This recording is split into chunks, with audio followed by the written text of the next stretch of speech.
A few years ago, this is Helen, 10 years old. He is a cheerful child who has a lot of friends like other children. Games and laughter is everything to him. His best friend Phil often goes to Helen's home to play with him. Helen's parents are always busy with work. His father often travels for several months, and his mother always returns home at midnight. Compared to the others, Phil is a rather more mature kid. Both he and Helen enjoy drawing. But Phil's drawings are always negative and creepy graffiti. He says this is sort of venting and it makes him feel better.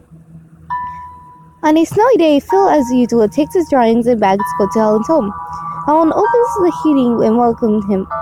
Although it is winter, the heating in the room makes Phil feel warm. "You're sweating. Take off your coat. I'll hang it up somewhere," Helen says, as he sees Phil sweating everywhere. Phil hesitates for a few seconds. "No, thank you." He shakes his head. Helen rushes forward to Phil's coat sleeves and sees his wrists covered in bruises.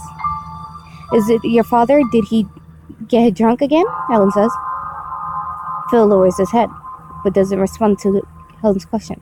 "Come to the bathroom and I'll apply his cream," Helen says. They entered the bathroom and Phil took out his coat. His neck and his back were full of bruises. Helen's hand rubbed the snow on his back. He cannot imagine how Phil's father treats him. Phil's father is a drunkard. He was violent to his wife and child. Phil's mother couldn't endure it anymore, so she left the family. After then, his mother remarried and lived a happy life. Occasionally, she would bring gifts to Phil. His father complained about this and distorted the truth, pushing all blame to Phil's mother. "You should stay away from him. He isn't fit to be your father," Helen says. "I know that, but I don't know what to do. We're just children," Phil says.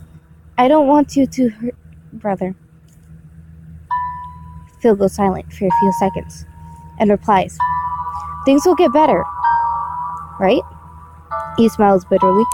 Helen doesn't understand why Phil doesn't fight back and why he always pretends nothing happens in front of everyone else, even if something is severe. One morning, Phil wakes up before his father does and prepares to go to Helen's house. He puts on his shoes and walks out. After walking for a few steps, he sees someone waving to him. "Phil, my dear, it's Mom," Mother says. Phil rushes to her for a hug. "Mom brought new clothes for you. It's cold in winter. Remember to wear warm clothes." His mother has a bag full of new clothes, toys, watercolor, and pencil, as well as carrying words that came from my loving mother. Being able to meet his mother is the happiest thing for Phil. After chatting with him for a while, she prepares to leave. "Mom, can't you stay with me for a little longer?" Phil says. "I'm sorry, dear, but my husband is waiting for me in the car." His mother leaves the gifts to Phil and proceeds to the car where her new husband is. Phil picks up the gifts and proceeds to the park and sits on the snowy gaze at the sky. He doesn't know what to do. Once he took a look at the gifts back home, his father was very angry with him and threw the gifts into the fireplace to burn them. He doesn't want that to happen again. Just then, 3 kids come to him. "You have that garbage again?" one of the kids said. "What did you say?" Phil said. Looked at them. "We saw your mother. My parents told me she is who abandoned her husband and child to live with another man." "No, she isn't." Phil gets angry and shouted at them. "That's the truth. What the hell can you do about it?" he says aggressively. He pushes Phil's shoulder to provoke him, but Phil punches him with it, which starts a fight. One of the kids picks up a stone and threw it at Phil's head. The stone, while as white as snow, gets dyed with red. Phil falls to the ground, wide-eyed, and stops moving.